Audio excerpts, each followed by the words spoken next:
morning, New Life Montgomery, and welcome to today's New Life News Break.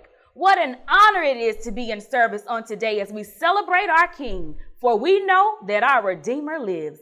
Speaking of, let's head over to our pastor for a very special testimony time. Good morning, New Life, and happy Resurrection Day. I'm excited about today. So glad everyone can make it out today on this Lord's Resurrection Day. I believe that this is a time not just for the resurrection of Christ, but also the resurrection of us in Him. Things that have gone dead in our lives, dreams that have gone dead, hopes that have actually died out. God says, I can resurrect that. He's the God of resurrection. So our Harvest Conference is coming up. It is going to be a wonderful time. On May 5th, our choir, the Harvest Conference Choir, and we'll be honoring our district missionary, Marcella Peoples, on that night. And then on Sunday at the 9:30 service and the 11 o'clock service. And then on that official night will be that afternoon, my son, Prophet Draper Smith, will be ministering as God give it to him. And listen, starting on this next Tuesday and Friday, up until the conference time, I'm going to ask everyone to be fasting, praying that we have an encounter with God on this. That means starting this Tuesday from midnight to 12, from midnight to 3, or midnight to 5, or whatever the Lord will give you. We want you to fast and pray. We're going to ask you to drink water only. And I believe God is going to move by His Spirit. We're asking for a supernatural encounter from the Lord. I believe if you fast and pray, we will get great results. It's time for everything. Now, it's testimony time. Hello, and welcome again to Testimony Time. We hadn't had one in a while, but we have a great testimony for you today. We have on my left, we have Elder Michael and Dr. Tammy McCurry. And then on my right, we have the one and only Miss Felicia Franklin Tate. Hey, welcome guys to Testimony Time. How you doing? Doing good. Doing good. I'm excited about your testimony because you've been sick for a while throughout your life. First of all, you have an aneurysm, and then you found out later that your aneurysm was caused by some kidney disease that you have. Yeah. Tell me about it. When we had the aneurysm, we found out that I had a disease called polycystic kidney disease, which is basically cysts growing on your kidneys, and over a period of time, it can actually halter the operation of your kidneys. Okay. And this has been a 17-year process. For the first 5 or 6 years, my kidneys functioned fairly well, but in the past, probably the last 3 years, the function started really going down, and then in the last year or so, it really got critical. Well, so you kind of wasting away. Your stomach was getting big because a lot of people thought I was gaining weight, and they just thought I was just overeating. But actually, the kidneys were just growing.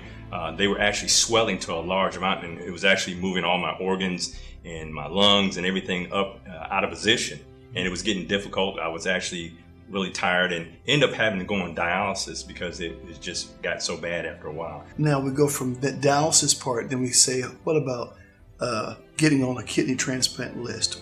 So you have to do an evaluation. There's 2 parts. So he went for the first part in early November. And then the second part, our date miraculously got moved up. And so it's usually a longer period of time, but he had the second part like early December. There was a particular church service. It was. That we had, and you guys running around the church. I can't remember what you said. You said. It was your fault. That by this time. Next week. Wow. You're going to have a different report. And my husband took off, and then I took off. And I remember coming back to the altar, and he was standing at the altar, and I fell on my knees, and I just began to cry out to God. Because at that point, Pastor, it did not matter what anybody saw. I didn't care if they saw Dr. McCurry, but all I know is I needed this from God. I needed Him to do this. And Felicia was at that service. You said, we need this miracle again. And you said, oh, positive. And something is just in my spirit was, oh, positive. And I was like, wait, I'm oh, positive.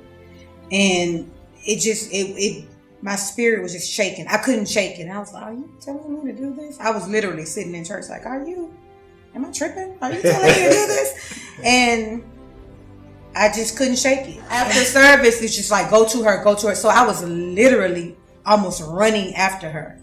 And by the time I got to her, I may have been crying. I don't know, but I said, I think I'm supposed to do this. Can you be in prayer with me? I just want to do what I'm supposed to do. Wow. If it's God's will, it'll work out. If it's not, He'll block it. I think I'm supposed to do it. Can you pray with me? And they said, well, she said, yes, we will. And she hugged me. And I think by that time we were crying. My baby was crying and he was holding on to me. Everybody's just crying, you know. And we did. And it just, God moved. So after the transplant, they were expecting, because they had to do a double nephrectomy, which is basically they removed both my kidneys.